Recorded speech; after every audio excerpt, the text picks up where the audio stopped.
வணக்கம். நான் கிராண்ட்மா பேசுகிறேன். எல்லாரும் மறக்காமல் சப்ஸ்கிரைப் பண்ணிடுங்க. பாஷா யாரும் மறந்திருக்க முடியாது. ரஜினி அவர்கள் நடித்த பாஷா படத்தை பற்றி நான் பேசலை. 1998 தொடர் குண்டு வெடிப்பு சம்பவத்தில் முக்கிய குற்றவாளி பாஷாவை பற்றி தான் இன்றைக்கி நான் பேச போகிறேன்.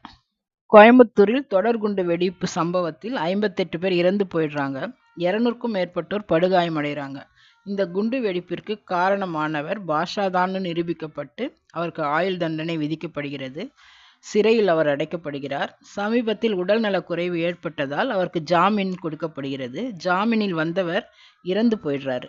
58 பேர் கொன்றதற்கு காரணமானவருடைய மரணத்திற்கு திரு சீமான் அவர்கள் போகிறார். அங்கே போய் அப்பா இறந்து போயிட்டாருன்னு வருத்தம் தெரிவிக்கிறார். 58 பேரை கொன்றதற்கு காரணமாக இருந்தவர் இவருக்கு அப்பாவா? அந்த பாஷாவின் மரணத்திற்கு பெரும் அளவில் கூட்டம் கூடுகிறது. இதற்கு எந்த கட்சியும் எதிர்ப்பு தெரிவிக்கவில்லை. பிஜேபி மட்டும் இதற்கு எதிர்ப்பு தெரிவிக்கிறது. குற்றவாளி